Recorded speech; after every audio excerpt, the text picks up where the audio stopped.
Bismillah. Assalamualaikum warahmatullahi wabarakatuh. Innal hamdalillah nahmaduhu wa nasta'inuhu wa nastaghfiruh wa na'udzu billahi min sururi anfusina wa min sayyiati a'malina. May yahdihillahu fala mudilla lahu wa may yudlil fala hadiyalah.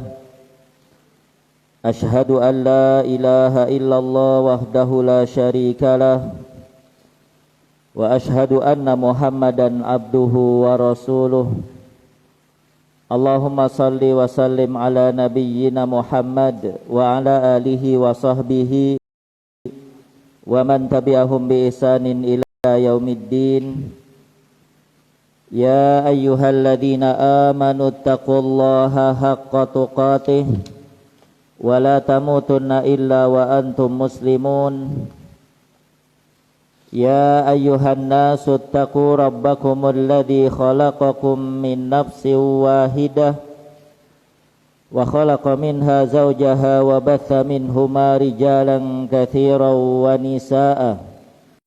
Wattaqullaha alladzi tasaaluna bihi wal arham innallaha kana 'alaikum raqiba.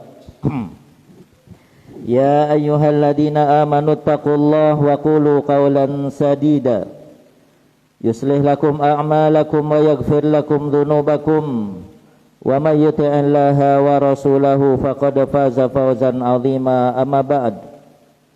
Fa inna asdaqal hadits kitabullah wa khairal hadyi hadyu Muhammadin sallallahu alaihi wasallam wa syarrul umuri muhdatsatuha fa inna kulla muhdatsatin bid'ah wa kulla bid'atin dhalalah wa kulla dhalalatin finnar. Hadirin sekalian yang mudah-mudahan dimuliakan Allah, alhamdulillah pada pagi hari ini kita bisa berkumpul di salah satu rumah dari rumah-rumah Allah Subhanahu wa ta'ala dalam rangka untuk beribadah kepadanya, menuntut ilmu. Hadirin yang mudah-mudahan dimuliakan Allah, adalah ibadah yang paling pertama kali diwajibkan oleh Allah kepada kita semua ya. Tidak ada ibadah lain yang pertama kali diwajibkan oleh Allah kepada kita kecuali belajar ilmu agama. Karena untuk bisa sholat yang benar itu harus pakai ilmu. Untuk bisa menghambakan diri kepada Allah dengan benar itu harus pakai ilmu ya. Maka menuntut ilmu agama adalah kewajiban yang pertama kali harus kita tunaikan. Alhamdulillah, Allah Subhanahu wa ta'ala memberikan taufik kepada kita sehingga kita bisa hadir di majelis ini dalam rangka untuk beribadah, menuntut ilmu. Yang mudah-mudahan Allah Subhanahu wa ta'ala menjadikan langkah-langkah kaki kita menuju tempat ini sebagai wasilah dimudahkannya jalan kita menuju surga Allah Subhanahu wa ta'ala. Nabi sallallahu alaihi wasallam bersabda, man salaka tariqan yaltamisu fihi ilman sahalallahu bihi lahu tariqan ilal jannah. Barang siapa yang menempuh sebuah perjalanan dalam rangka untuk menuntut ilmu, maka Allah akan mudahkan baginya dengan menuntut ilmu tersebut jalan menuju surga. Hadirin yang mudah-mudahan dimuliakan Allah Subhanahu wa ta'ala, untuk bisa sampai ke majelis ilmu ini tidak mudah. Ia butuh perjuangan dan pengorbanan. Iya tidak? Iya. Untuk bisa hadir berkumpul di rumah Allah dalam rangka untuk belajar agama ini tidak mudah, butuh perjuangan. Perjuangan apa saja yang sudah dilakukan? Pengorbanan apa saja yang sudah antum lakukan untuk bisa hadir di sini? Hari apa ini? Hari Ahad. Hari Ahad tuh enaknya ngapa? Liburan keluarga kan? Karena apa? Dari mulai Senin, Selasa, Rabu, Kamis, Jumat, Sabtu antum kerja. Keluarga minta hari Ahad libur, tapi dipakai untuk ngaji. Hadirin yang mudah-mudahan dimuliakan Allah, butuh perjuangan. Karena Masya Allah, banyak sekali orang beralasan ya ketika mau ngaji itu alasannya banyak. Minta hari Senin, dibuat jadwal hari Senin, minta hari Selasa. Dibuat jadwal hari Selasa minta hari Rebo, iya enggak? Dibuat jadwal hari Rebo minta hari Kamis, terus seperti itu. Disepakati hari Ahad pun juga masih ada alasan. Karena memang hadirin, untuk bisa sampai di majelis ilmu ini berat, butuh pengorbanan.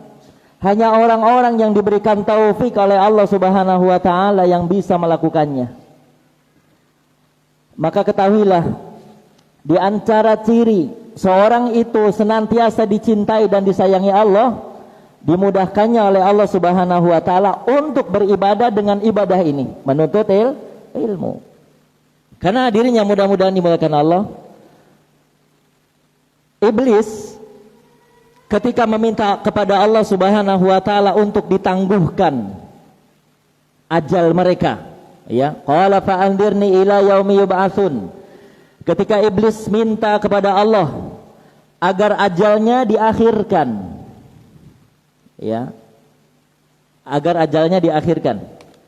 Kemudian qala fa innaka minal mundharin, sesungguhnya engkau adalah kelompok yang diakhirkan ajalnya. Ternyata apa tujuan iblis minta diakhirkan ajalnya? Apa hadirin tujuan iblis minta diakhirkan ajalnya? Iblis minta diakhirkan ajalnya kepada Allah hingga hari kiamat itu bukan mau santai-santai, bukan mau jalan-jalan, bukan mau nikmati indahnya dunia, ya, bukan mau nostalgia, menghabiskan masa-masa hidupnya sebelum masuk neraka, bukan. Iblis minta diakhirkan ajalnya tujuannya cuma satu.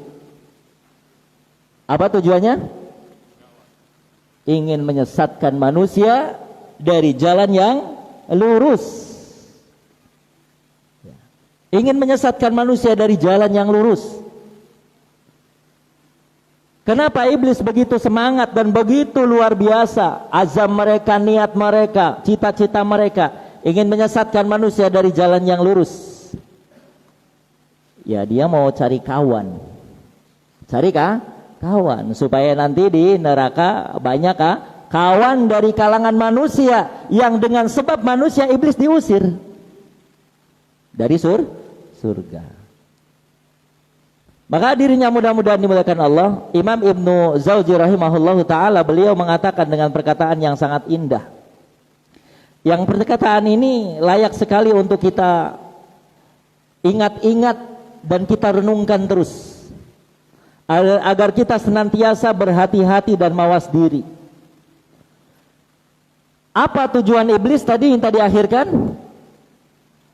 Ingin menyesatkan manusia. Nah, sekarang hadirin, ternyata jalan yang pertama kali ditempuh oleh iblis untuk menyesatkan manusia, untuk agar manusia ini tersesat menyimpang, itu jalannya adalah dibuat manusia itu agar malas belajar ilmu agama.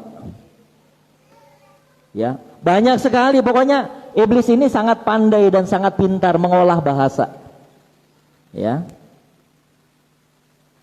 nggak usah berangkat. Ya, kasihan anakmu, kasihan istrimu, kasihan inimu dan kasihan itumu. Buat apa belajar agama? Toh lewat YouTube juga bisa. Terus iblis itu luar biasa. Hadirin ya, mudah-mudahan dimuliakan Allah. Makanya tipu daya iblis ini luar biasa. Ya. Maka jalan yang pertama kali ditempuh oleh iblis untuk menyesatkan manusia dari jalan yang lurus itu adalah, jalan pertamanya adalah dibuat manusia itu agar jauh dari majelis ilmu. Dibuat agar manusia jauh dari majelis ilmu. Kata Imam Ibnu Jauzi, wa'lam anna awwala talbisi iblisin 'alan nasi suddahum 'anil ilmi. Ketahuilah, ya, tipu daya yang pertama kali dibuat oleh iblis kepada manusia agar manusia itu tersesat, itu adalah tipu dayanya pertama kalinya adalah dijauhkan manusia, suddahum 'anil ilmi, dijauhkan manusia dari ilmu. Dibuat manusia itu agar tidak berilmu agama, dibuat manusia itu agar tidak mengenal Allah, dibuat manusia agar tidak mengenal agamanya, dibuat manusia agar tidak mengenal nabinya, dibuat manusia itu bodoh tentang ilmu agama. Ya. Nah, hadirin ya, jalan agar manusia itu nggak paham agama itu apa? Jalan agar manusia itu bodoh terhadap ilmu agama itu apa? Jalannya. Kalau jalan supaya manusia itu pintar ngerti agama, apa jalannya? Belajar ilmu agama, datang ke kajian. Berarti lawannya apa? Tidak mau belajar. Ya, dibuat manusia itu malas belajar agama. Ya. Datang ke kajian, ya tidak mau, malas. Pokoknya banyak alasan. Ada yang beralasan kawan saya sudah ustadz besar. Pintar pokoknya iblis itu. Saya sudah berkawan sama ustadz fulan wa fulan wa alan wa fulan. Sehingga seolah-olah orang kalau sudah berkawan dengan ustadz besar nggak perlu belajar ilmu agama dan duduk di sana. Ya. Pokoknya tipu daya iblis itu pintar. Dijauhkan manusia dari ilmu. Gimana caranya dijauhkan manusia agar tidak mau belajar ilmu agama, duduk di majelis ilmu? Ini caranya hadirin. Suddahum anil ilmi. Kemudian kata Imam Ibnu Jauzi, kenapa iblis membuat manusia agar jauh dari ilmu? Kata Imam Ibnu Jauzi, iblis paham bi annal ilma nurun. Ilmu itu adalah cahaya. Iblis sangat-sangat paham kalau ilmu agama itu adalah cahaya. Hadirin, kita semua punya mata. Mata kita masih sehat insya Allah. Iya tidak? Kita melihat pakai apa? Pakai mata, ya kan? Kita melihat pakai mata. Tapi bayangkan kalau cahaya matahari ini tiba-tiba hilang. Mata kita yang sehat bisa untuk melihat? Ya, kita berada di sebuah ruangan gelap gulita, nggak ada cahaya, bisa melihat? Nggak bisa melihat kan? Walaupun mata kita sehat, walaupun kita punya hati, tapi kalau hati kita tidak disinari oleh cahaya ilmu, hati kita gelap, tidak bisa lagi membedakan mana yang hak dan mana yang batil. Bi annal ilma nurun, karena ilmu itu adalah cahaya. Iblis paham. Iblis sangat paham bahwasanya ilmu itu adalah cahaya. Maka sekuat tenaga iblis membuat manusia agar manusia itu lalai dari majelis ilmu.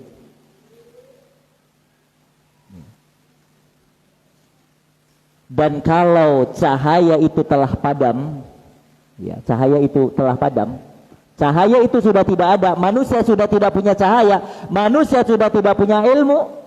Khatabahum fil zulmi kaifa syaa, maka iblis akan menarik manusia, menyesatkan manusia dari pintu jalan mana saja yang iblis mau. Iya. Orang kalau sudah tidak mengenal Allah, tidak mengenal Nabi, tidak mengenal Islam, mudah disesatkan iblis dari jalan mana saja.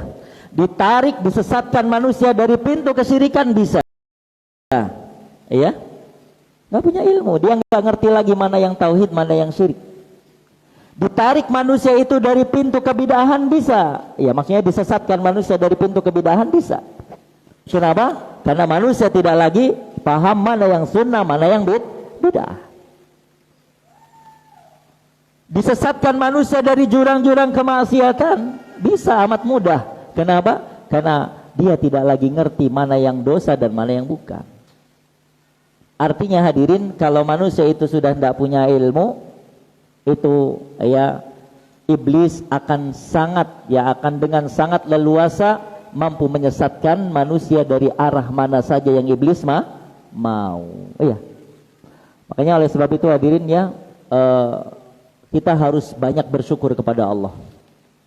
Ketika Allah Subhanahu wa taala masih memberikan taufik kepada kita untuk bisa hadir di majelis ilmu. Ingat, ini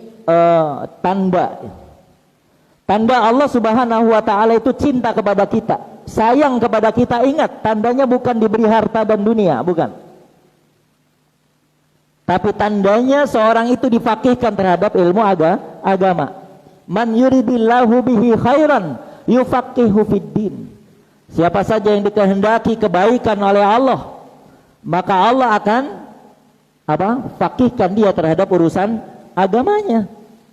Jadi ciri seorang itu dikehendaki kebaikan oleh Allah adalah difaqihkan terhadap urusan agamanya. Dan saya yakin hadirin yang mudah-mudahan dimuliakan Allah,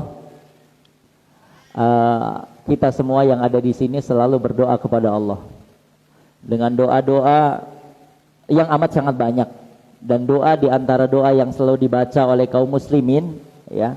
Dan ini sepertinya doa pamungkas.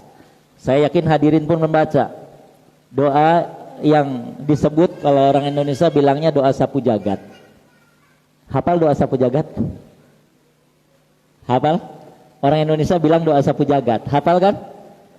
Doanya Rabbana atina fid dunya hasanah wa fil akhirati hasanah wa qina adzabannar. Ada yang tidak hafal doa ini? Doa Rabbana atina fid dunya hasanah wa fil akhirati hasanah wa qina adzabannar. Ada yang tidak hafal dengan doa ini? Semua hafal kan? Hafal. Apa maksud dari doa ini? Apa artinya? Rabbana ya Rabb kami, atina berikan kepada kami fid dunya hasanah, kebaikan di dunia, wa fil akhirati hasanah, dan kebaikan di akhirat, wa qina adzabannar, dan jauhkanlah kami dari azab neraka. Hadirin, waktu baca doa ini yang terlintas di dalam hati apa? Waktu baca doa Rabbana atina fid dunya hasanah, ya Allah berikanlah kepada kami kebaikan di dunia, yang terlintas apa? Kebaikan dunia yang terlintas dalam hati-hati kita waktu berdoa apa? Apa kira-kira? Materi kan? Materi bukan? Karena kebanyakan manusia menganggap kebaikan dunia adalah materi yang banyak. Dan enaknya, anehnya ya, berikanlah kepada kami materi yang banyak. Pengen beli ini bisa, pengen ini bisa, kebeli dan segala macam dunia dipenuhi. Kemudian wa fil akhirati hasanah, dan di akhirat juga diberikan kebaikan. Enak ya? Wa qina adzabannar, jauhkanlah kami dari azab neraka. Enggak nyambung hadirin. Karena orang yang diberikan berbagai macam kenikmatan-kenikmatan dunia, kalau tidak diberi hidayah enggak akan bisa masuk surga. Maka para ulama sebagaimana dikatakan oleh Imam Hasan, ya, beliau mengatakan yang dimaksud dengan kebaikan dunia itu apa? Ilmu. Ilmu. Para ulama yang lain mengatakan yang dimaksud dengan kebaikan dunia adalah amal, mampu beramal. Ada lagi yang mengatakan menambahkannya dengan apa? Dengan rizki yang baik. Jadi ilmu, amal, rizki yang baik. Ternyata ini doa ini, maksud dari doa ini adalah maksud dari apa yang Nabi katakan di setiap pagi kita minta kepada Allah.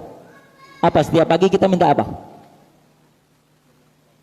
Allahumma inni as'aluka ilman nafi'an, ya, wa rizqan thayyiban wa amalan mutaqabbala. Iya kan? Itu yang kita minta.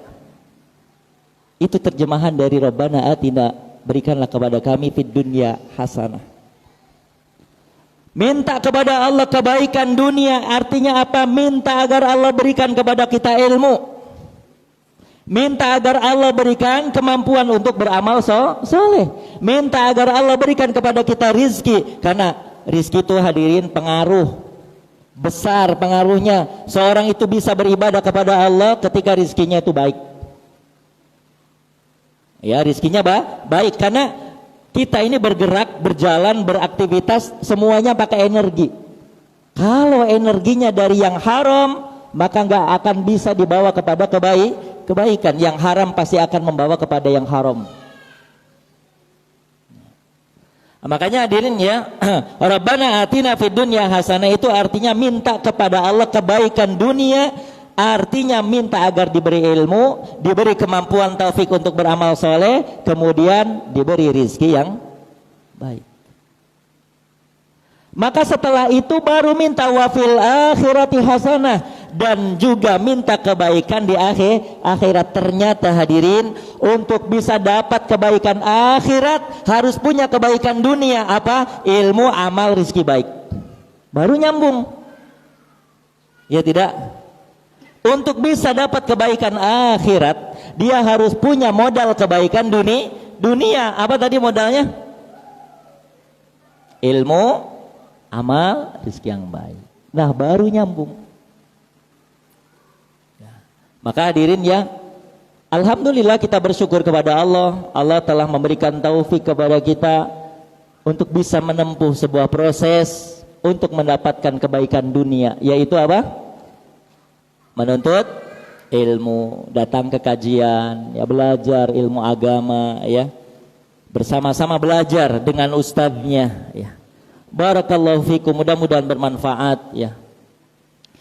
Dan hadirin yang mudah-mudahan dimuliakan Allah, saya di sini diberi tugas, diberi mandat, diberi amanah oleh pengurus masjid ini, DKM masjid ini, untuk menggantikan Ustadz Hafidahullah Ta'ala Muhammad Hafid, ya. Beliau meminta agar saya menggantikan jadwal beliau di setiap pekan kedua, di setiap hari Ahad, kalau jadwalnya jam 10. Dan saya meneruskan materi beliau, yaitu apa yang dibahas? Riyadhus Shalihin. Kok yang sampai sama saya usulul salasah ini. Wah, berarti beda. Kita sepakatkan dulu. Oh gitu, ya udah diganti. Bapak tuh bawa bukunya, nggak apa-apa. Iya, sebelum saya banyak berbicara panjang lebar, mungkin saya ingin memperkenalkan diri dulu, ya. Ada sebagian mungkin yang belum paham. Ini ujuk-ujuk banyak ngomong siapa gitu, ya. Kenal enggak, tiba-tiba duduk di kursinya Ustadz kami gitu kan. Lancang sekali gitu. Ya, perkenalkan, nama saya Asep Santosa, saudara dari Asep Kamaluddin. Ya, hadirin, saya dulu Masya Allah satu pondok sama Ustadz Kamal. Satu pondok, beliau kakak kelas saya. Masya Allah, ternyata Allah pertemukan kembali saya dengan beliau di sini, di Bengkulu. Padahal beliau orang Banjar Patroman, orang Jawa Barat, Ciamis. Masya Allah, kenangan bersama beliau di pondok banyak dan di sini pun bertemu kembali. Jadi nama saya Asep Santosa. Untuk sementara saya sekarang domisilinya di Kota Lubuk Linggau. Di Kota Lubuk Linggau. Namun sebelumnya saya tinggalnya di Bengkulu Utara, di Kecamatan Ketahun, Kabupaten Arga Makmur. Kecamatan Ketahun letaknya di Desa Air Sebayur. Itu biografinya. Kemudian setelah adanya corona saya pindah ke Lubuk Linggau, ya. Dan insya Allah yang suka melihat FB Linggau Mengaji mungkin kenal dengan saya, ya. FB Linggau Mengaji, ya, yang sering melihatnya. Itu perkenalan sedikit, ya. Kalau istri dan anak nggak usah diperkenalkan karena semuanya masih dalam perjalanan. Masih dalam perjalanan, ya. Kalau yang sekarang alhamdulillah istrinya 2, alhamdulillah. Ibu-ibu protes, besok jangan diundang lagi tuh Ustadz. Bahaya. bawa katanya bawa virus poligami. Masya Allah. Nah, poligami itu berat, hadirin, tidak mudah. Ya, poligami itu berat, nggak mudah. Yang mau poligami belajar dulu yang baik, agar jangan salah dalam menjalaninya.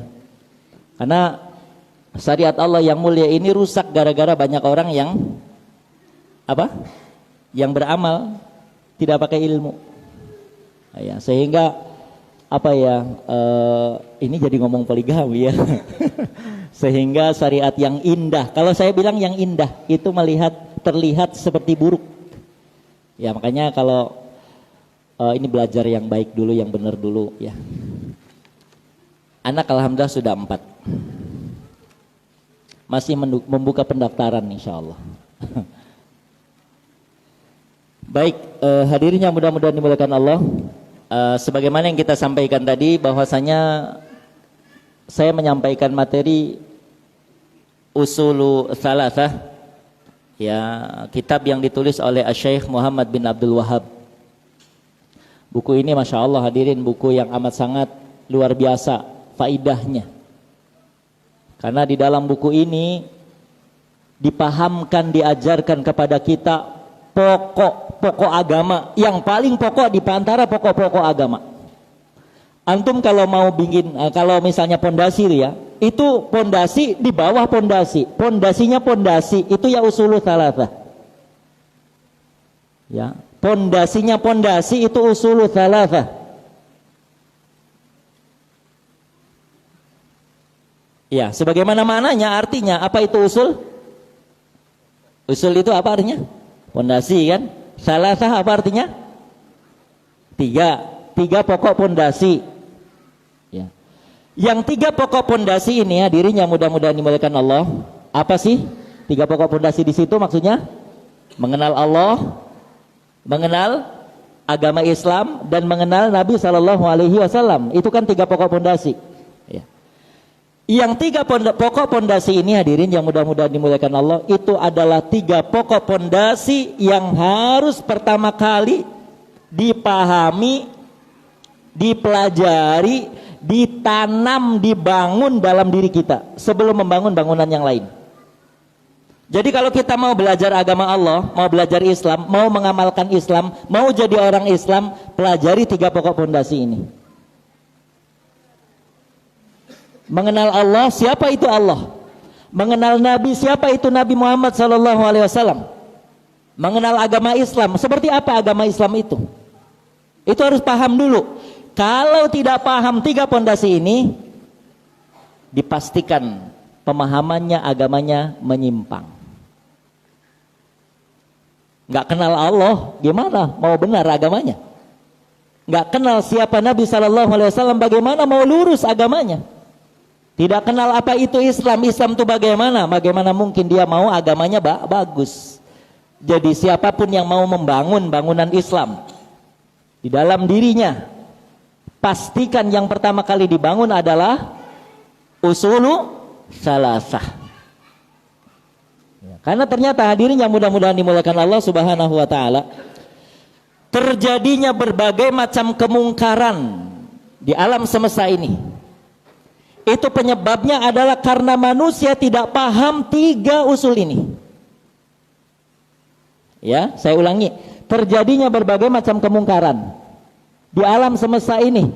Itu alasan pertamanya adalah karena manusia tidak paham 3 usul ini, 3 pondasi ini. Kita mau buktikan. Ya, kita buktikan. Tadi kata Ana, ya, kata saya, terjadinya kemungkaran di alam semesta ini dilakukan oleh manusia, itu sebab utamanya karena tidak paham 3 pondasi ini. Kita buktikan. Hadirin yang mudah-mudahan dimuliakan Allah. Kalau kita berbicara kemungkaran yang paling mungkar dan pertama, kemungkaran nomor 1, kemungkaran apa? Kita sepakati dulu apa? Kesyirikan. Sepakat? Jangan ada yang bilang yang lain. Kemungkaran yang pertama kali, mungkar yang nomor 1. Kalau kita sudah berbicara kemungkaran, ya masya Allah ya, zaman sekarang kalau manusia ngomong mungkar, yang diingat mungkar itu apa? Lagi puasa, enggak puasa, ya kan? Mungkar. Ada orang warung yang jualan tuak, mungkar. Itu memang mungkar, tapi yang jadi masalah persepsi manusia ketika menyebut kemungkaran. Kenapa persepsi pertamanya ke sana? Padahal kemungkaran yang nomor 1 itu adalah kesyirikan. Tidak ada kemungkaran di atas kesyirikan. Tidak ada. Kemungkaran nomor 1 ya kesyirikan, dan yang setipenya, sejenisnya, kekufuran, kemunafikan akbar, ya, kesyirikan. Nah, kita lihat. Terjadinya kemungkaran di alam semesta ini sebabnya adalah karena manusia tidak mengenal 3 pondasi ini. Mengenal Allah, mengenal Nabi, mengenal Islam. Kesyirikan pertama kali. Kenapa manusia bisa berbuat syirik? Kenapa manusia berani menyekutukan Allah? Kenapa manusia berani menyembah selain Allah? Kenapa manusia itu berbuat syirik kepada Allah? Kenapa? Karena nggak kenal Allah. Karena nggak kenal Allah. Walaupun dia kenal Allah, kenalnya itu karena nggak sesuai. Coba hadirin yang mudah-mudahan dimuliakan Allah, antum lihat ya, kesyirikan yang terjadi. Bagaimana manusia berbuat kesyirikan? Ya. Sampai mereka, dan ini saya katakan hadirin ya, semua sendi kehidupan manusia, aktivitas sendi kehidupan manusia itu ternyata dipenuhi dengan kesyirikan. Mau bukti? Kita rudut. Semua sendi kehidupan manusia itu penuh dengan kesyirikan. Bahkan ya, semuanya kesyirikan. Ketika antum mau nikahkan anak, apa yang dilakukan? Sebelum ngaji, cari tanggal. Iya, cari tanggal kan? Cari tanggalnya bukan ngitung tanggal sekian habis arisan dapat 500 juta, kayaknya cocok. Bukan itu yang dilihat. Cari tanggalnya karena apa? Karena mencocokkan antara laki-laki dan wanita, weton gitu ya, hari lahir, kemudian dilihat oleh dukun, ya kan, dihitung, cocoknya tanggal sekian. Kesirikan bukan? Mau nikahkan anak kesirikan. Sebelum mencari hari, apa yang dilakukan bapaknya? Sebelum mencari hari, si anak gadisnya bilang, Abi wa Umi, saya sudah pengen nikah. Oh iya, gak apa-apa. Siapa yang mau datang melamar? Ada calon. Sudah kenal sejak kecil. Ya kata bapaknya gak apa-apa. Akhirnya terjadi kesepakatan, lamaran diterima. Apa yang pertama kali dilakukan si bapaknya? Datang ke kuburan. Iya enggak? Pamit sama moyangnya. Iya enggak hadirin? Sama enggak sih adat kita? Sama kan begitu. Datang. Kemudian sudah pamit bawa kembang segala macam, siram ya. Minta restui cucumu ini gitu kan. Dia mau nikah, mau menjalani hidup rumah tangga sama laki-laki. Restui dia, berikan kebaikan, keberkahan, segala macam diminta sama orang mati. Padahal mungkin dia yang ada di alam kubur itu sedang disiksa. Pulang ke rumah, menentukan tanggal hari ke dukun. Tanggal hari pernikahan sudah ditentukan, resepsi pernikahan sedang berjalan. Apa yang dilakukan?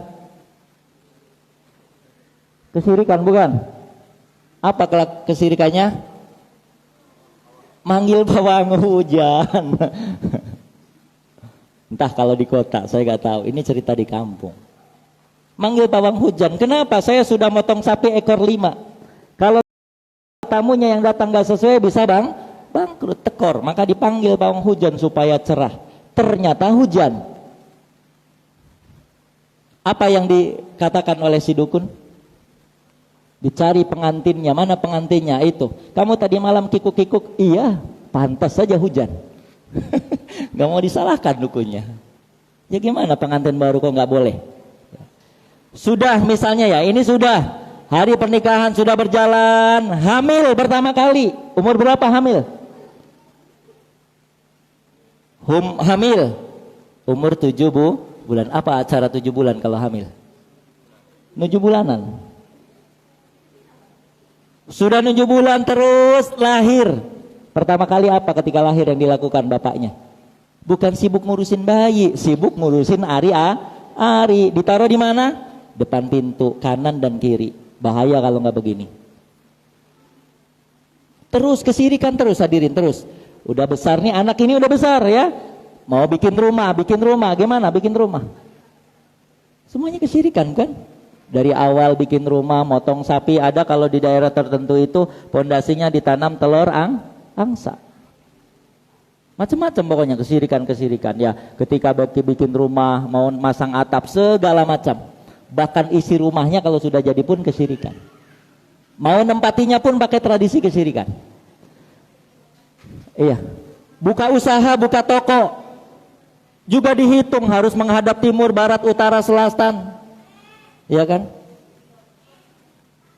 Makanya sampai ada orang pasar menghadap ke timur, dia menghadap ke barat. Kenapa? Karena kata dukunya harus ke barat. Iya. Kesirikan semua. Sudah jadi tokonya, ada tulisan Arab di atas pintunya. Apa namanya? Penglaris jimat. Itu semuanya. Iya enggak hadirin? Jadi makanya semua sendi kehidupan manusia itu kesirikan isinya. kesyirikan, ya. Ini menunjukkan hadirin, kenapa manusia melakukan kesyirikan dalam setiap segi kehidupan. Karena gak kenal Allah. Disangkanya yang memberikan kebaikan, keburukan, yang memberikan manfaat dan madarat itu makhluk, bukan Allah. Sehingga dia harus datang nyari haring itu. Orang itu sudah dibangun di atas pondasi kesyirikan. Apa hasilnya?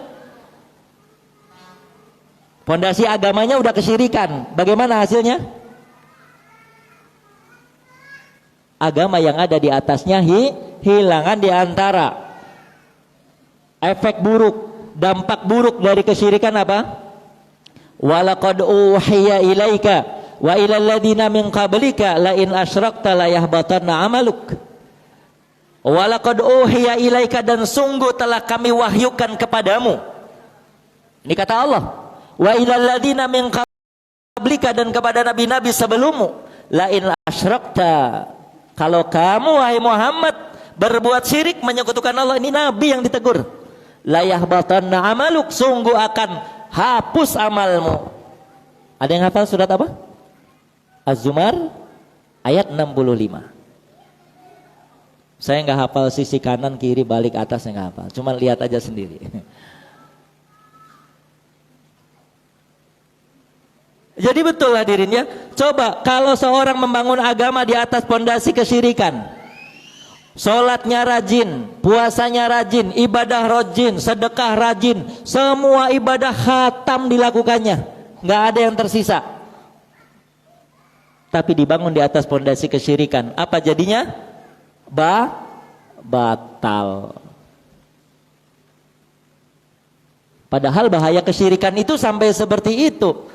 Ya, makanya kita harus mengenali Allah Subhanahu wa taala agar kita tidak terjerumus ke dalam kesyirikan, kemungkaran yang paling mungkar. Kemudian hadirinnya mudah-mudahan dimuliakan Allah Subhanahu wa taala, ketidakpengenalan seseorang kepada rububiyah Allah. Ya, rububiyah Allah itu akan membawa manusia kepada kemungkaran-kemungkaran berikutnya, yaitu kesyirikan dalam hal ibadah. Itu tadi yang sudah kita sebutkan. Orang kalau nggak paham tentang rububiyah Allah, keesaan Allah di dalam perbuatan, akhirnya akan menyeret kepada kemungkaran kedua, kesyirikan dalam uluhiyah. Antum lihat, mayoritas manusia yang berbuat kesyirikan dalam hal apa? Dalam hal doa kan? Dalam hal doa. Seperti misalnya orang ya yang berdoa kepada selain Allah, yang kita lihat hari ini. Bertawakal kepada selain Allah, berdoa kepada selain Allah. Ya, di dalam segala sesuatu yang dia inginkan dari maslahat dan terhindar dari madarat. Ya. Semuanya dalam hal tauhidul uluhiyah, disebabkan mereka tidak paham rububiyah Allah Subhanahu wa taala. Nah, ini hadirin ya, makanya kita harus belajar usul salasah. Usul ya, al-usul as-salasah. Ya, 3 landasan pokok. Alhamdulillah di tempat ini kita belajar ya kitab ini, yang mudah-mudahan kita nanti semakin paham ya terhadap siapa itu Allah. Mengenal dengan benar dan baik siapa itu Allah. Dan hadirin, ada orang mengatakan begini, membawa hadis, orang itu terus-menerus berbuat dosa ya. Dia terjerumus dalam sebuah dosa dan terus-menerus melakukannya. Kemudian dia mengatakan, inna rahmati, kata orang ini membawakan hadis Nabi sallallahu alaihi wasallam, inna rahmati taghlibu ghadabi. Ada antum ketemu sama orang seperti ini? Orang ini terus-menerus berbuat dosa, menjerumuskan diri kepada dosa, terus berbuat dosa, enggak mau bertaubat, ya. Kemudian dia beralasan dengan hadis Nabi sallallahu alaihi wasallam, inna rahmati taghlibu ghadabi. Sesungguhnya rahmatku mendahului murkaku. Dengan dalil ini mereka mengatakan apa? Masa iya Allah akan menyiksa saya karena saya berbuat dosa? Apa sih untungnya buat Allah nyiksa saya? Saya ini kan cuma makhluknya, ciptaannya juga. Apa sih? Untungnya Allah itu mensiksa saya. Apa faedahnya Allah menyiksa saya? Allah itu tidak menyiksa saya, Allah tetap maha mulia. Coba bayangkan, ada orang berbuat dosa maksiat alasannya ini. Terus menerus menjelakukan dosa dengan alasan inna rahmati taghlibu ghadabi. Sungguhnya rahmatku mendahului murkaku. Dilihat, hadis Nabi mengatakan rahmat Allah mendahului murkanya. Iya, salah paham karena nggak kenal Allah. Ada lagi hadirin yang mudah-mudahan dimuliakan Allah, hadis yang sering disalahpahami oleh manusia karena mereka tidak paham nama-nama dan sifat Allah. Karena tidak kenal Allah intinya. Yes, mereka membawakan hadis Nabi Shallallahu Alaihi Wasallam. Ya, ini hadisnya saya bacakan dari sahabat Abu Hurairah radhiyallahu anhu. Qal sami'tu Rasulullah Shallallahu Alaihi Wasallam yaqul, lan yudkhila ahadan amaluhu al jannah. Qalu wala anta ya Rasulullah, qala la wala ana illa ayyataghammadani Allahu bifadlin wa rahmatin. Nabi sallallahu alaihi wasallam berkata, lan yudkhila ahadan amaluhul jannah. Amal seseorang, kata Nabi sallallahu alaihi wasallam, tidak akan memasukkan seorang ke dalam surga. Amal seseorang tidak akan memasukkan seseorang ke dalam surga. Ya. Kalau maka para sahabat bertanya, merasa heran dengan pernyataan Nabi. Bertanya mereka para sahabat Nabi sallallahu alaihi wasallam, qalu wala anta ya Rasulullah. Begitu juga dengan engkau wahai Rasulullah, engkau masuk surga bukan karena amalmu? Qal la, iya saya masuk surga bukan karena amal. Wala ana gitu ya. Illa ayyataghammadani Allahu bifadlin wa rahmatin. Ini semua hanyalah karena karunia dan rahmat Allah. Jadi masuk surga itu karena karunia dan rahmat Allah, bukan karena amal. Hadis ini disampaikan di depan orang-orang yang malas beramal. Akhirnya gimana? Kalian yang rajin ke masjid, jangan bangga ya. Masuk surga bukan karena amal, karena rahmat. Banyak, antum pernah dengar yang begini. Kalian yang so alim katanya, ingat masuk surga bukan karena rahmat Allah, didakwahkan malah. Dia jadi dai. Masuk surga itu masuk surga itu bukan karena amal-amal kalian, tapi masuk surga itu karena rahmat Allah. Akhirnya manusia pun tidak mau beramal. Salah paham. Masuk surga itu karena rahmat Allah Subhanahu wa taala. Betul apa tidak hadirin, masuk surga karena rahmat Allah? Betul tidak? Betul. Amal yang kita lakukan, amalkan ini sebanyak apapun amal, gak mungkin bisa membeli surga. Untuk membayar nikmat yang Allah berikan kepada kita di dunia aja gak cukup. Masuk surga karena rahmat. Pertama para ulama mengatakan seorang mampu beramal karena rahmat Allah. Ya kan? Manusia itu bisa beramal karena rahmat Allah. Dan betul, masuk surga itu bukan karena amal tapi karena rahmat Allah. Akan tetapi Allah akan merahmati orang-orang yang taat. Ya tidak? Kalau Allah akan merahmati semua orang yang taat, yang tidak taat, buat apa ada surga? Buat apa diutus Rasul? Ya kan? Jadi rahmat Allah Subhanahu wa taala akan Allah berikan kepada orang-orang yang taat saja. Betul, masuk surga karena rahmat, ya bukan karena amal, tapi ingat rahmat Allah akan Allah berikan kepada orang-orang yang taat kepadanya. Nah ini hadirin yang mudah-mudahan dimuliakan Allah, ketidakpengenalan seseorang terhadap Allah Subhanahu wa taala dapat menyebabkan seseorang terjerumus ke dalam kemungkaran-kemungkaran. Kemungkaran kesyirikan, ya. Kemungkaran maksiat kepada Allah Subhanahu wa taala dan sebagainya. Makanya penting sekali kita mempelajari kitab ini. Ya. Yang mudah-mudahan kita bisa istiqamah mempelajarinya. Kemudian hadirin, ya, ketidakpengenalan seseorang terhadap al-usul ats-tsalatsah ini itu akan membawa kepada kemungkaran yang kedua terbesar kedua. Pertama kesyirikan, terbesar kedua apa? Beda. Jangan malu-malu hadirin. Salah nggak apa-apa, diluruskan. Yang penting saya ingin komunikatif. Di kemungkaran kedua yaitu bid'ah, setelah kesyirikan bid'ah. Kalau kesyirikan itu hadirin, itu merusak syahadat la ilaha illallah.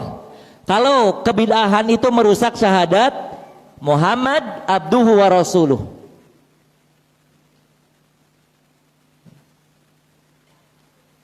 Jadi kebid'ahan, seorang yang tidak paham terhadap siapa Nabi Allah Muhammad sallallahu alaihi wasallam pasti akan terjerumus ke dalam bid'ah. Nggak ngerti tujuannya diutus Nabi, nggak paham konsekuensi daripada syahadatnya, maka akan terjerumus kepada bid'ah. Nah, kita sama-sama paham hadirin, ya, apa konsekuensi ketika seorang mengatakan wa asyhadu anna Muhammadan abduhu wa rasuluh.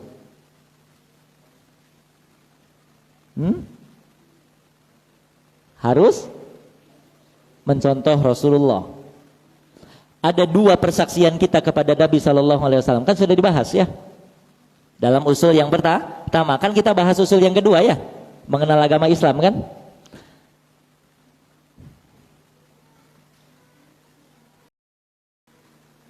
Lafadz bunyinya syahadat yang kedua adalah wa asyhadu anna Muhammadan abduhu wa rasuluh.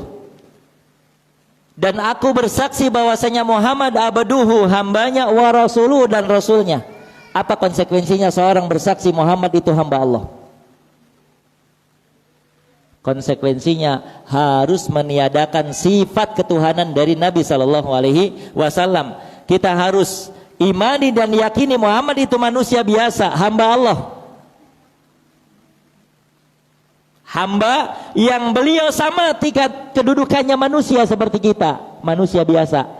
Akan tetapi beliau memiliki perbedaan di hadapan Allah. Apa? Beliau hamba yang paling bagus agamanya, paling bagus ibadahnya, paling bagus akidahnya, paling bagus akhlaknya, paling sempurna kehambaannya kepada Allah. Tapi dari sudut sisi manusia beliau sama dengan kita. Nah, orang yang mengatakan wa asyhadu anna Muhammadan abduhu, dan aku bersaksi bahwasanya Muhammad itu hamba Allah, maka dia harus meniadakan sifat ketuhanan dari Nabi. Maka nggak boleh Nabi ya Rabbi bil Mustafa, itu nggak boleh minta sama Nabi. Karena Nabi adalah manusia biasa yang Nabi ketika hidup, ketika dia butuh, ketika beliau butuh kepada kebutuhan hidup, kepada siapa beliau memintanya? Kepada Allah. Kenapa manusia sekarang memintanya kepada beliau, padahal beliau ketika hidup saja memintanya kepada Allah? Buktinya mana Ustaz? Nabi minta sama Allah, itu doa yang diajarkan semuanya bentuk permintaan kepada Allah. Nabi pagi-pagi itu sudah berdoa, bangun tidur sudah berdoa. Ya. Pagi-pagi ada zikir pagi, petang ada zikir pagi. Semuanya bentuk tanda menandakan bahwa Nabi sallallahu alaihi wasallam itu tidak bisa memberikan manfaat dan madarat kepadanya sedikit pun, dan dia mintakan kepada Allah, maka jangan diminta. Ya. Ini yang bersaksi bahwasanya Muhammad itu hamba. Yang kedua bersaksi bahwasanya Muhammad itu Rasul. Ya, ini hanya mengulang ikhwan ya. Jadi saya tidak jabarkan detail. Muhammad itu adalah Rasul Allah Subhanahu wa taala. Nah, konsekuensi dari bersaksi bahwasanya Muhammad itu adalah Rasul Allah apa? Di antaranya adalah ada 4 ya. Mentaati beliau, mengerjakan semua perintahnya, meninggalkan larangannya. yang membenarkan semua yang beliau bawa, sampaikan, beribadah kepada Allah dengan syariat yang beliau bawa. Di sini banyak kesalahan.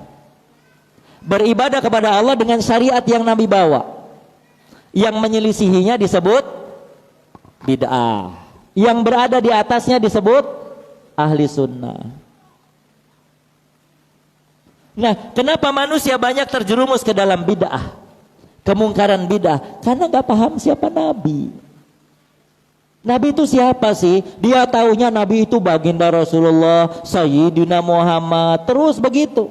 Hanya kemuliaan-kemuliaan bersifat khairul anamnya saja. Tapi inti dari diutusnya Nabi mereka nggak paham untuk apa.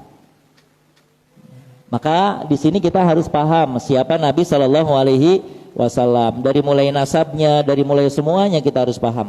Yang mudah-mudahan ya alhamdulillah mungkin sudah dibahas oleh Ustadz kita, Ustadz Hafid ya, dalam pembahasan pokok pondasi yang pertama.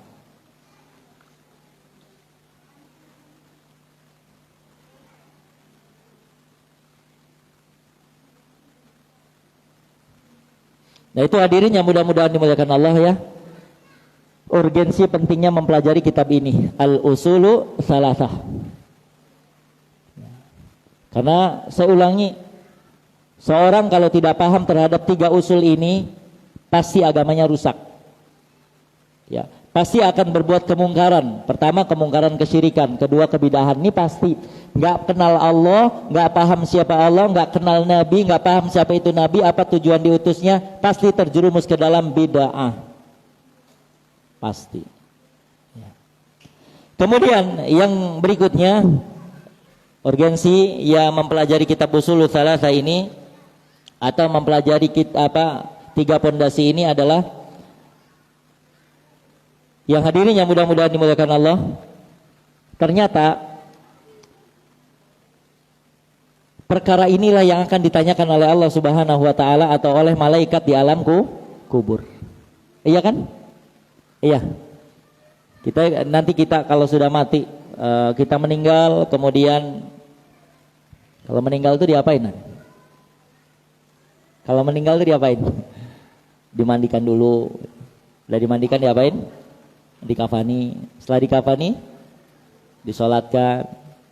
Dan setelah disolatkan, dibawa ke pemakaman. Sampai di pemakaman dimasukkan. Setelah dimasukkan diuruk, ditimbun. Setelah ditimbun ditinggal. Itu kita nanti begitu. Kita semua nanti begitu. Bahkan hadirin, mati pagi, sore sudah dibawa sama keluarganya. Kalau bisa cepatlah, nggak usah lama-lama ada di rumah. Dia udah jadi bangkai. Secinta apapun istri kita, keluarga kita sama kita, kita kalau mati hadirin akan cepat dibawa ke pemakaman. Nggak ada yang disimpan-simpan, diawetkan, nggak ada. Ya, maka hadirin ya, Masya Allah, saya pernah baca sebuah kisah, ini benar apa salah, saya baca di HP, di Facebook ya. Tapi ini walaupun kisah ini salah, kisah ini nggak ada secara jalur periwayatan nggak jelas gitu ya, tapi ada faidahnya, bisa diambil faidahnya. Mungkin bisa saya bacakan nih, hati-hati buat ibu-ibu tuh, ada yang ngasih kertas. Belum saya buka, tanya jawab. Jadi ada seorang keluarga ini, suami istri yang kehidupannya Masya Allah dunia terus yang dicari. Dunia terus. Hidup itu memang untuk dunia. Kalau kita hidup untuk apa? Hidup kita untuk apa? Ya, inna salati wa nusuki wa mahyaya wa mamati lillahi rabbil alamin. Bener nggak? Ya, sungguhnya salatku, ibadahku, hidupku dan matiku hanya untuk Allah. Nah, orang ini kisahnya nih benar entah salah, tapi mungkin mudah-mudahan ada faidahnya ya. Ini keluarga pencari dunia, orang kaya, punya pembantu wanita.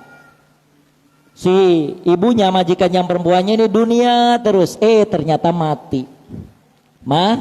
Mati dalam keadaan menyimpan harta yang banyak. Akhirnya majikan laki-lakinya tertarik sama pembantunya. Nikahilah pembantunya. Ternyata si pembantunya bilang bagaimana? Ternyata majikanku dulu cari duit untuk aku. Hanya hati-hati ibu ya. Jangan dunia-dunia terus, nanti giliran ibu mati ternyata ibu mencari dunia untuk istri baru suaminya. Begitu juga Anda hadirin laki-laki, dunia terus, iya kan? Istrinya bilang, Pak kerja, berangkat, Pak ini berangkat, pokoknya nggak peduli. Mau agama itu nggak diurus lagi, dunia terus dicari. Bapak kena penyakit, mati. Istri nikah lagi, suaminya bilang ternyata suamimu dulu cari uang buat aku. Pokoknya hati-hati ya, jangan sampai dunia ini melalaikan kita. Ya kita belum ya? Belum. Ini hadirin ya. Jadi ternyata 3 pertanyaan ini yang akan ditanyakan oleh malaikat. Nanti kita nih kalau sudah mati, pasti keluarga kita semuanya akan sepakat mempercepat pemakaman kita. Enggak ada yang mau nunda-nunda. Maaf, saya masih kangen, saya masih sayang, masih cinta, nggak ada. Pasti kalau bisa cepat diurus cepat, gitu kan? Secinta apapun dia kepada kita, pasti akan mempercepat pengurusannya. Dipendam kita di dalam tanah, sudah dipendam, datang malaikat, 2 malaikat yang bertanya. Apa yang ditanyakan? Ternyata pertanyaannya apa? Apa pertanyaannya hadirin? Siapa istrimu? Bukan. Berapa anakmu? Bukan. Berapa hartamu? Kamu orang kaya apa orang miskin? Bukan itu yang ditanya. Gimana pekerjaanmu dulu? Jadi orang susah apa orang seneng? Enggak. Yang ditanya apa?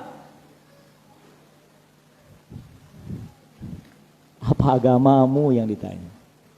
Siapa Tuhanmu?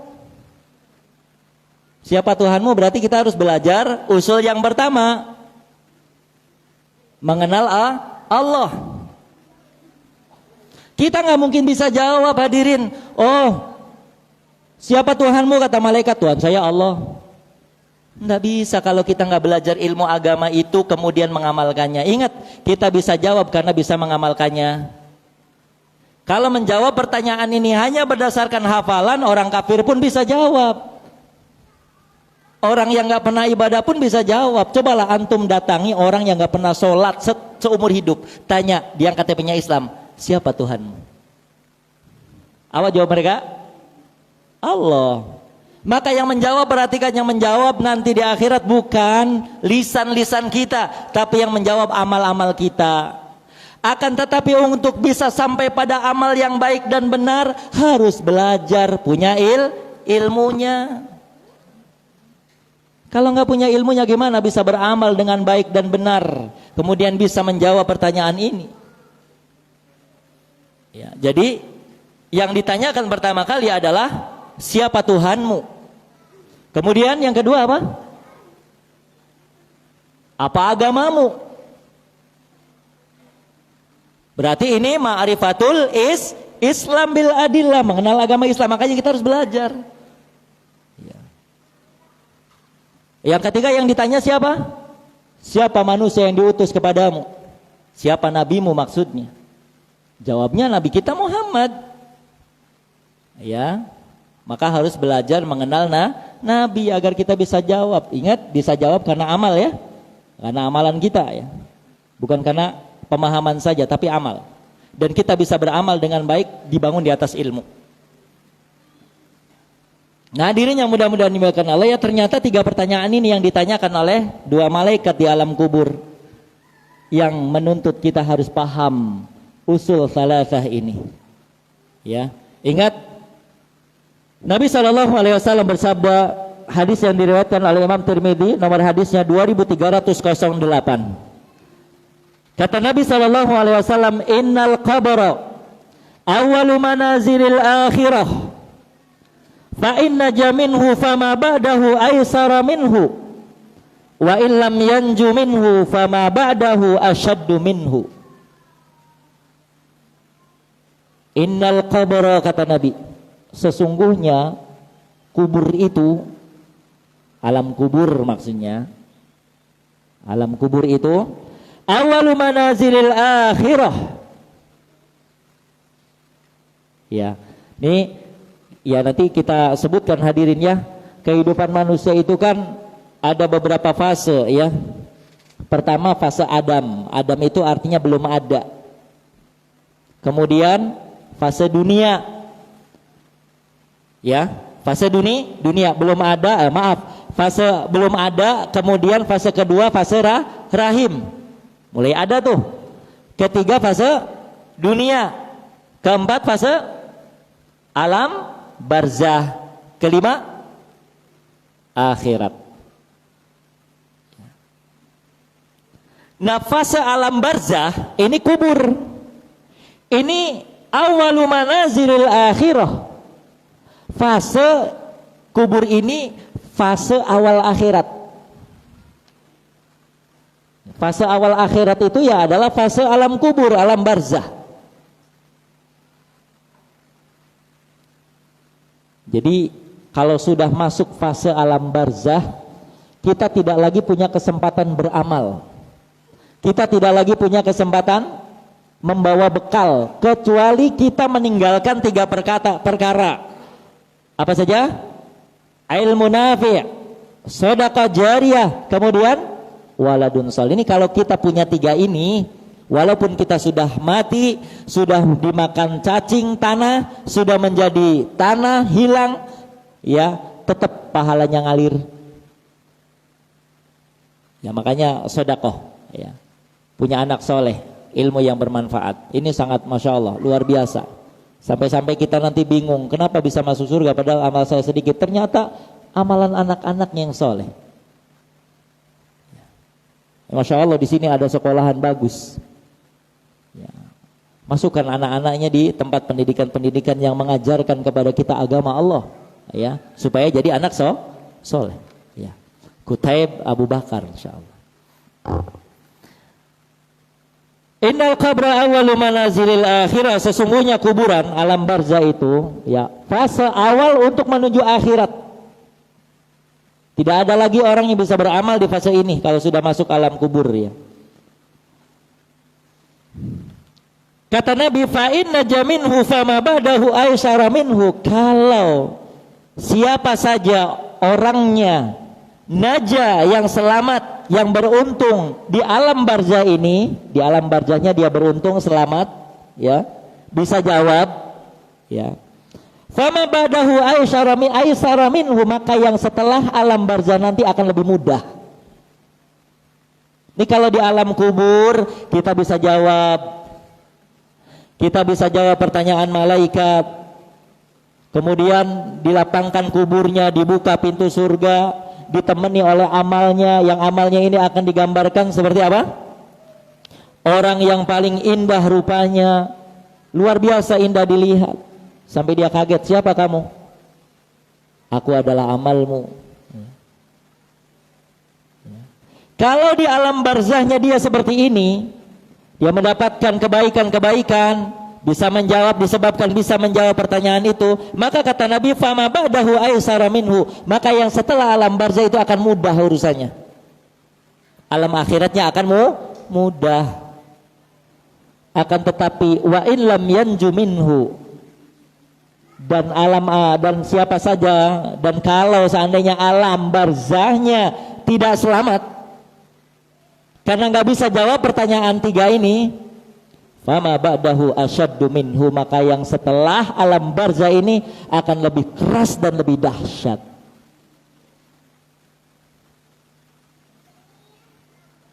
Maka hadirin yang mudah-mudahan dimuliakan Allah, itulah pentingnya kita belajar usulu salasah, mengenal Allah Subhanahu wa taala, mengenal Nabi sallallahu alaihi wasallam, dan mengenal agama Islam dengan dalil-dalilnya.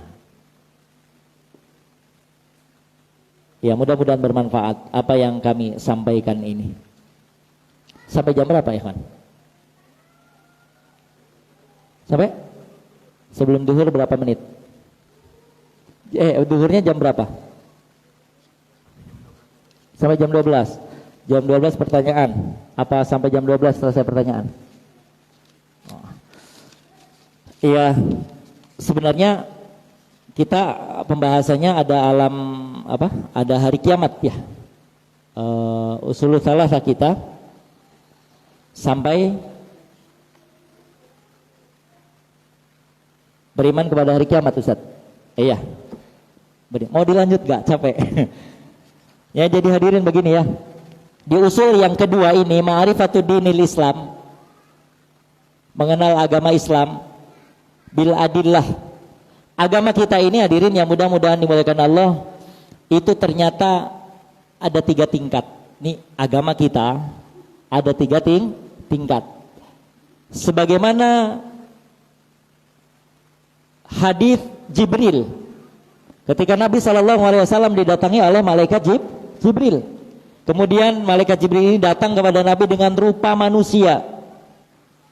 Kemudian singkatnya beliau bertanya kepada Nabi SAW, "Ya Muhammad, ahbirni anil Islam." Wahai Muhammad, kabarkan kepadaku apa itu Islam. Maka Nabi menjawab, Islam itu adalah bla bla bla dan bla. Kemudian yang kedua, ahbirni anil iman. Kabarkan kepadaku apa itu iman. Kemudian yang ketiga, ahbirni anil ihsan. Kabarkan kepadaku apa itu ihsan. Lihat, hadis ini menunjukkan bahwasanya agama kita itu ada 3 tingkat. Tingkat pertama Islam, tingkat kedua iman, tingkat ketiga ihsan. Orang yang Islam belum tentu iman, apalagi ihsan. Orang yang iman sudah pasti Islam, tapi belum tentu ihsan, dan seterusnya. Jadi hadirin, pertanyaannya, kita ini baru Islam apa sudah iman? Mudah-mudahan sudah iman. Nah, kita harus paham Islam itu apa, iman itu apa. Kalau nggak paham, gimana coba? Kita ingin memburu rusa di hutan, tapi kita nggak tahu bentuk hewan rusa itu seperti apa. Oh, alhamdulillah saya berburu dapat rusa. Mana ternyata yang dibawa kelinci. Kenapa? Karena nggak paham apa itu rusa. Kita memburu sampai tingkatan iman, tapi nggak paham iman itu apa. Padahal kita masih Islam, karena nggak paham iman itu apa. Hanya hati-hati. Kita harus paham apa itu Islam, apa itu iman. Nah, Islam itu apa? Ustadz bahasnya 10 kali pertemuan. Iman itu apa? Yang jelas begini, hadirin, Islam dan iman itu berbeda. Ini harus kita pahami. Islam itu identik untuk mendeteksi amalan zahir. Iman itu untuk mendeteksi amalan batin. Makanya kalau iman itu Allah ya yang tahu, dan pelakunya tentunya. Zahir ya. Kalau kita melihat zahir orang itu syahadat, ya udah Islam. Tapi apakah setiap orang yang syahadat itu sudah iman? Oh, belum tentu. Ya. Jadi untuk melihat zahir seorang Islam, datang kepada Nabi SAW orang Arab Badui, Ya, orang Arab Badui ini datang kepada Nabi SAW, kemudian dengan bangganya mereka mengatakan, aku telah beriman, kata mereka.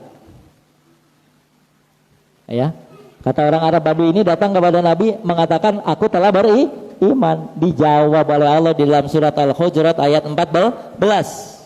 Qalatil a'rabu amanna. Orang-orang Arab Badui datang kepada Nabi berkata, amanna, kami telah beriman. Kemudian dijawab oleh Allah, qul lam tu'minu walakin qulu aslamna. Walamma yadkhulul imanu fi qulubikum. Katakan wahai Muhammad kepada orang-orang itu, lam tu'minu, kalian ini belum beriman. Ya, walakin qulu aslamna, akan tetapi katakan saja kalau kalian ini baru Islam. Ini dalil beda antara iman dan Islam. Islam iman itu beda. Jadi mudah-mudahan kita tadi sudah apa? Sudah iman. Kalau Islam itu ya kita sudah syahadat. Iman ini amalan batin. Masalah hadirin ya. Ya ini dan ini nanti ada kaidah-kaidah yang mudah-mudahan sudah dijelaskan oleh Ustadz Hafid ya. Jadi kita ini betul-betul beriman. Ingat Islam ini ada 2 cabang. Islam kalau Islamnya jujur itulah iman. Islam kalau Islamnya bohong itulah munafik. Ya. Kalau Islamnya jujur dialah iman, kalau Islamnya bohong dialah munafik. Nah, kita ini orang munafik bukan? Apa? Nifak akbar, munafik besar. Itu apa definisinya? Nifak akbar, nifak munafik besar, ciri-cirinya apa? Mengaku cinta kepada Islam akan tetapi hatinya benci kepada Islam. Koreksi hati kita. Apakah ada syariat Allah yang kita benci? Nggak ada. Bener nggak ada. Semua syariat Allah kita imani betul. Nggak ada yang kita benci, nggak ada yang ganjal di hati.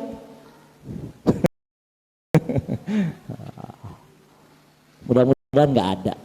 Kalau ada satu syariat Allah saja yang dibenci dan diganjalkan di dalam hati, ini orang imannya dipertanyakan walaupun rukun Islamnya tamat. Hafidhah, manhaj salaf. Ada satu syariat Allah yang diingkari saja dan menjadi ganjalan dalam hatinya, batal Islamnya. Ingat pembatal Islam ada 10 ya? Iya kan? Satu mengingkari satu saja hukum Allah diantaranya. Nah, ini orang beriman itu kalau dibacakan ayat Allah ya bertambah imannya. Kalau disebut nama Allah bergetar, rasa takutnya muncul. Dibacakan ayat Allah bertambah. Ya. Jadi iman hadirin, iman dan Islam ini berbeda. Ya, iman ini, ini hadirin ada sebuah kisah yang amat sangat bagus ya untuk mengoreksi kita lah. Umar bin Khattab radhiyallahu an. Umar bin Khattab radhiyallahu an itu pernah datang kepada Hudzaifah bin Yaman. Siapa Hudzaifah bin Yaman? Sahibus sir itu apa? Sahabat yang menyimpan banyak rahasia atau kepercayaan Nabi. Ya, sahabat yang dibeberkan oleh Nabi semua rahasia-rahasia, termasuk orang-orang munafik atau sebutkannya kepada Hudzaifah. Munafik Madinah itu banyak, tapi manusia nggak ada yang tahu. Nabi pun tidak tahu kalau tidak dikasihnya Allah. Maka Nabi sampaikan itu, berita itu, ini munafik. Tapi Nabi beri nasihat, jangan dikabarkan, ini rahasia. Umar bin Khattab hadirin pernah datang kepada Hudzaifah bin Yaman. Ini bahasa saya ya, bahasa saya. Hudzaifah adalah orang yang dipercaya oleh Rasulullah menyimpan nama-nama orang munafik. Umar tahu, maka Umar datang kepada Hudzaifah bertanya. Ini bahasa saya ya. Bertanya kepada Hudzaifah, wahai Hudzaifah, apakah aku adalah salah satu nama yang disebutkan kelompok munafik di Madinah? Bayangkan hadirin, Umar bin Khattab merasa apa? Merasa khawatir kalau dirinya munafik.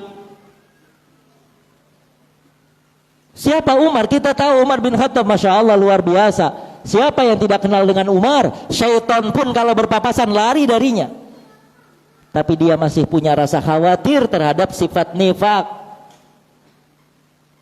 Ini dari sini dalil hadirin, orang baik itu nggak pernah merasa baik. Orang berilmu nggak akan pernah merasa berilmu.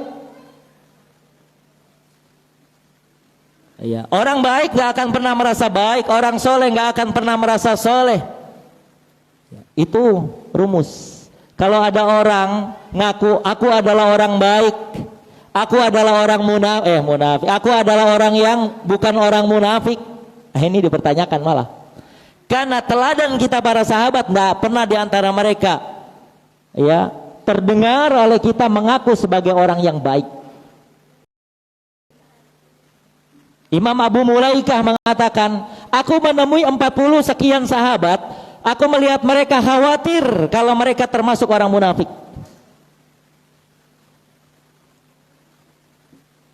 Masya Allah, kalau kita ini bagaimana? Kita ini sedikit, ya kan?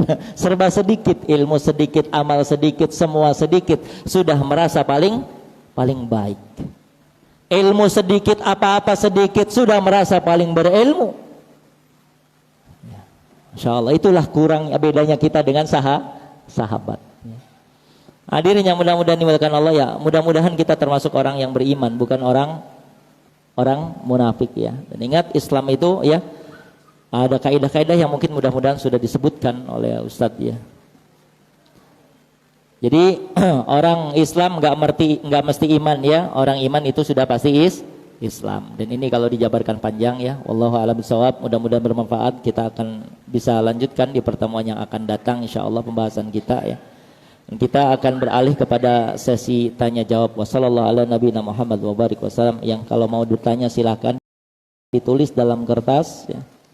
Kalau mau bertanya hadirin, ya pakai hati pertanyaannya, ditulisnya pakai hati. Maksudnya itu jangan ngetes ustadznya.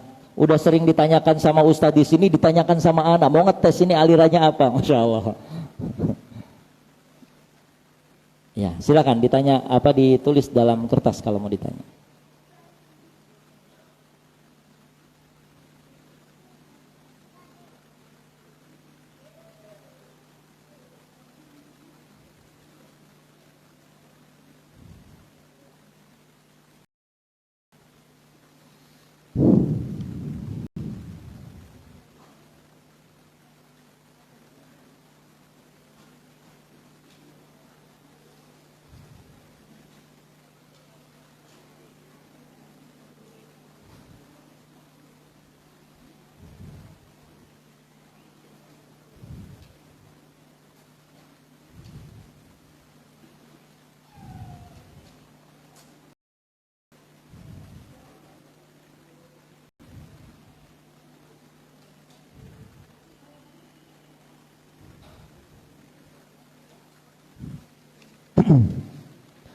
Baik, kita jawab pertanyaan.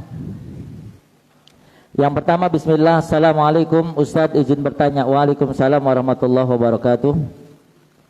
Bagaimana melihat seorang itu benar-benar manhaj salaf? Insyaallah. Bagaimana melihat seseorang itu benar-benar manhaj salaf? Bagaimana hadirin? Buat orang awam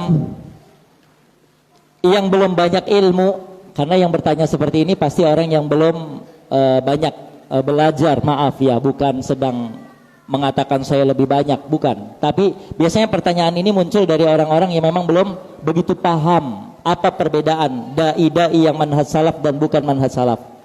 Ya. Sebenarnya mudah. Ciri yang paling mudah untuk mendeteksinya adalah lihat dengan siapa ustadz ini bergaul. Bergaul. Kan kita tahu nih ustadz-ustadz manhaj salaf tuh siapa aja kan? Tahu nih kan? Ada ustadz fulan, dokter fulan, ustadz fulan. Ternyata dia ini gaulnya enggak di situ. Gaulnya justru sama ustadz-ustadz ahli bid'ah misalnya. Walaupun ceramahnya bagus. Gaulnya sama ustadz fulan wa fulan yang terdeteksi, terindikasi berpemahaman bid'ah. Lihat lihat dengan siapa dia bergaul. Ada ustadz ngaku ana ustadz Ahlussunnah Salafi, tapi kok nggak pernah duduk. Ada ustadz datang ke sini, dia nggak mau, jauh. Nggak mau datang ke sini, ke masjid ini. Ya karena memang di masjid ini kan kita kenal masjid yang bermanhaj salaf ustadznya. Tapi kok nggak mau bergaul dengan masjid yang ada di sini? Dia malah gaulnya sama orang-orang yang manhajnya tidak jelas. Ini dipertanyakan. Ini barometer awal, maksudnya untuk orang yang tidak paham apa-apa. Ya. Yang belum banyak pengalaman ilmunya. Yang kedua bertanya kepada ustadz, ya ustadz, yang kita anggap berilmu, Bagaimana si fulan? Apakah saya boleh duduk di majelisnya? Ya, ditanyakan. Kalau kita mau menjawabnya dengan kaidahnya amat sangat panjang ya. Jadi harus betul-betul tabayun dulu sama orangnya ya. Jadi harus diskusi dulu sama orangnya ini kemana arah bicaranya. Tapi intinya hadirin, seorang itu akan lebih cenderung berkelompok bergaul dengan yang semisal. Ya tidak? Seorang itu akan bergaul berkelompok dengan yang semisal.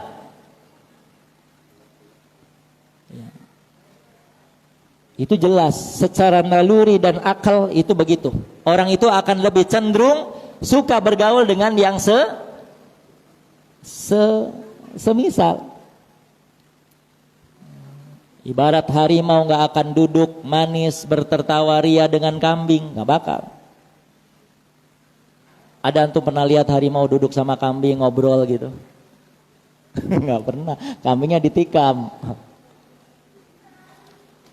Ya, lihat dengan siapa bergaul nih, pertanyaan ini ya jawabannya lihat dengan siapa bergaul. Kalau dia ngaku Ustadz Salafi tapi nggak mau bergaul dengan Ustadz Salafi, dipertanyakan. Ini ciri mudahnya. Tapi kalau mau ciri-ciri yang lebih spesifik lagi ya kita harus duduk sama dia, diskusi gitu kan, bagaimana pemahamannya dia itu seperti apa, baru nanti kita bisa tahu. Yang jelas ini tanyakan sama Ustadz, maksudnya saya tanyakan sama Ustadz, tanya gini, Ustadz Fulan itu lulusan ABC gitu kan, gelarnya tinggi, kira-kira bagus nggak Ustadz? Nah, tanyakan sama Ustadz yang ada di sini.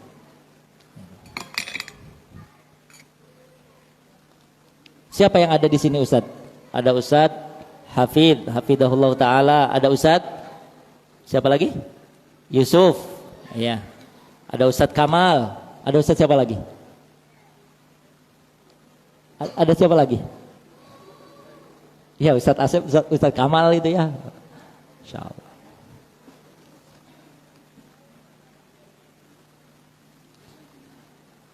Assalamualaikum. Waalaikumsalam. Ustadz, bagaimana membandingkan berobat yang aman? Soalnya ada kalau misal mau urut pijat, tukang urutnya ada baca-baca gitu, atau ada yang nanya nama binti siapa. Nah, yang anak tanyakan bagaimana agar tahu itu pengobatan baik atau itu tidak baik. Masya Allah, anak nggak paham. Pengobatan tukang urut yang tidak membawa klinik atau yang membawa klinik, Anda nggak paham seperti apa cara mijitnya, bedanya seperti apa nggak tahu. Cuman kalau antum pijet sama tukang pijet, di awal dia sudah nanya ibumu siapa, namanya, ya kan? Kemudian ditanya aneh-aneh, kemudian dia sebelum mijit terdengar oleh antum baca-baca mantra yang bukan dari Al-Quran, jangan pijit sama dia. Ya antum bisa lihat jawaban Ustadz Sofyan Khalid ya, silakan. Nggak boleh.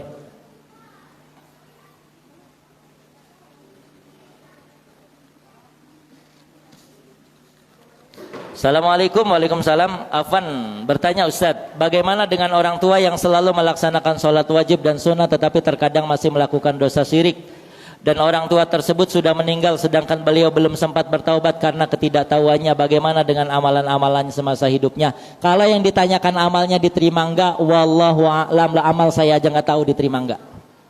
Kalau yang ditanyakan amalnya diterima tidak, ya ada yang sudah jamin amal kita diterima? Nggak ada kan. Tapi kalau ditanyakan apakah dia termasuk orang musyrik ya ataukah bukan, nah ini di sini ya. Begini hadirin ya, kalau pertanyaannya siapa yang bisa jamin kalau kita tidak terjerumus dalam kesyirikan? Ada yang bisa jamin? Di antara antum, alhamdulillah Ustaz, ana sudah tidak lagi berbuat syirik. Ada yang bisa jamin begitu? Syirik itu banyak ya, ada syirik niat. Ya tidak? Ada yang bisa jamin kita terbebas dari syirik niat? Awwalu man tusa'ara bihin nar bihimun nar ats-tsalatsah. 3 kelompok pertama manusia yang dijerumuskan, dimasukkan ke dalam neraka, diseret kakinya, mukanya di tanah. 3 kelompok, semuanya ini syirik niat. Ya, artinya begini hadirin ya. Ini sifatnya pertanyaan umum ya. Artinya begini. Jawaban saya juga umum. Kita sama-sama tidak bisa jamin kalau diri kita terbebas dari perbuatan syirik. Ya tidak? Syirik itu banyak, ada syirik niat, ada syirik di dalam doa, ada syirik dalam tawakal, ada syirik di dalam cinta. Cinta ini hati-hati. Siapa yang cintanya lebih tinggi kepada manusia daripada Allah, ini bahaya. Ya. Wa minan nasi may yattakhidhu min dunillahi andadan yuhibbunahum kahubbillah. Walladzina amanu asyaddu hubban lillah. Cinta, hati-hati, ada syiriknya dalam cinta. Ada syirik dalam takut, ada syirik dalam hukum dan sebagainya. Para ulama menyebutkan. Nah intinya kita sendiri tidak bisa menjamin apakah kita ini terbebas dari syirik atau tidak. Tapi ada doa yang diajarkan oleh Nabi agar kita berlindung dari perbuatan syirik yang kita tidak tahu dan memohon ampun dari syirik yang kita lakukan dalam keadaan kita tak tahu. Ya. Jadi kalau ada orang tua yang dulunya beramalnya bagus, amalnya bagus ya, kemudian kadang masih melakukan perbuatan syirik, kita husnudzon orang ini belum tahu ya. Dia sedang cari tahu tapi belum tahu. Ya mudah-mudahan orang seperti ini dimaafkan oleh Allah. Ya, maka sebagai anaknya terus berdoa untuk bapaknya. Ya.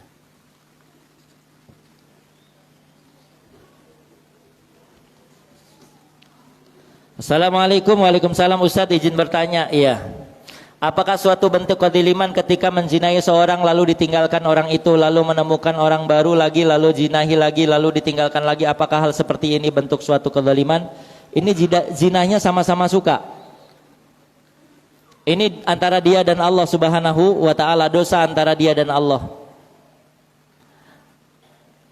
Kalau ditanya apakah ini semua bentuk kezaliman, kalau dua-duanya suka, gimana nyebut zalimnya? Kalau kedzaliman kepada Allah benar, tapi kalau si laki-laki ini berbuat zalim kepada wanita ini, ya ditanya dulu. Ya kan? Jangan-jangan sama-sama mau. Kalau sama-sama mau, siapa yang berbuat zalim? Laki-lakinya juga tadinya nggak mau, tapi ketika wanitanya goda jadi mau. Siapa yang berbuat zalim jadinya? Ini kedzaliman kepada Allah, betul ya. Tapi kalau ditanya apakah laki-laki itu berbuat zalim kepada wanita atau wanita itu berbuat zalim kepada laki-laki, ini pertanyaan lagi, harus ditanya lagi pelakunya. Bagaimana jika orangnya tidak terima ditinggalkan dan dizinahi? Setelah dizinahi ditinggalkan, lalu orang ini mengatakan ke semua orang, oh dia pamer telah berzina, nggak boleh. Dosa ditutup, aib itu ditutup. Kalau mau lapor ke pemerintah, jangan dibeberkan di tempat umum, apalagi ditulis di Facebook. Alhamdulillah tanggal sekian saya sudah berbuat zina, yang melakukannya si fulan. Oh nggak boleh. Dosa yang kita lakukan harus kita tutup rapat-rapat, nggak boleh disebarluaskan. Nggak boleh disebarluaskan. Nabi SAW pernah didatangi oleh seorang wanita yang pernah berbuat zina. Kemudian wanita ini datang dan mengadu minta dirajam. Datang pertama wanita ini Nabi hanya tengok kanan kiri, nggak dipedulikan. Besoknya datang lagi wanita ini masih tengok Nabi. Ketiga kalinya baru ditanya. Nabi nanya bukan zina dengan siapa, apa buktinya kamu zina? Nih hamil. Nabi nggak nanya kamu zina dengan siapa, ayo, enggak. Apa buktinya kamu zina? Hamil. Kalau begitu tunggu sampai melahirkan. Sudah melahirkan dibawa kepada Nabi. Kata Nabi, susui sampai haknya terpenuhi 2 tahun. Setelah 2 tahun baru dia datang lagi membawa anaknya dan membawa makanan. Nih sudah disapih, udah bisa makan makanan. Baru dibuat lubang kemudian dirajam. Para ulama mengatakan ketika Nabi didatangi wanita ini pertama kali tengok-tengok, kedua tengok-tengok, pertama ini kata ulama, dosa zina jangan pernah melaporkan diri. Melaporkan diri kepada penguasa nggak perlu. Taubat tutupi, sudah. Tapi kalau sudah sampai kepada pemerintah, penguasa ngambil tindakan dirajam, sudah terima. Ya. Tutupi aib itu. Apalagi dilaporkan, dibeberkan sama orang yang nggak perlu. Itu buat apa? Nggak boleh yang seperti ini, tutup. Kalau memang Anda, wahai wanita, merasa terzalimi karena laki-lakinya meninggalkan Anda, laporkan. Laporkan. Jangan dibeberkan di halayak ramai.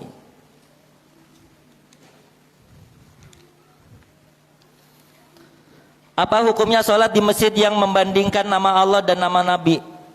Ada pertanyaan seperti ini ya. Apa hukumnya ada nama Allah, ada nama Nabi, sebanding sejajar? Ya hadirin yang mudah-mudahan dimulakan Allah ya Allah. Ya ini sebenarnya wallahu alam ya, dilakukan atas dasar apa? Kalau yang melakukan ini menulis nama Nabi kemudian menggantengkannya dengan Allah, kemudian dia menganggap Nabi dan Allah itu sejajar, ini dosa, kekufuran. Allah dengan makhluk disejajarkan. Kalau yang nulis maksudnya maknanya itu gitu ya. Jadi masalahnya ini menulis nama Nabi dan Allah sejajar itu maksudnya apa? Kalau ditanya apa hukum sholat di masjid yang membandingkan nama Allah dan Nabi Muhammad, insya Allah tidak jadi masalah sholatnya gitu. Sholat di situ. Wallahu a'lam bishawab. Ada lagi?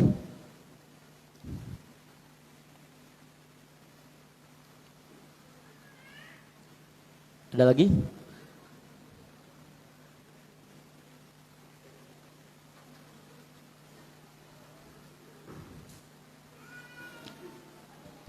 Ya, kalau tidak ada, kita cukupkan pertemuan kita dan perjumpaan kita sampai di sini dulu. Lebih kurangnya saya mohon maaf yang sebesar-besarnya apabila dalam penyampaian terdapat banyak kekeliruan dan kekurangan.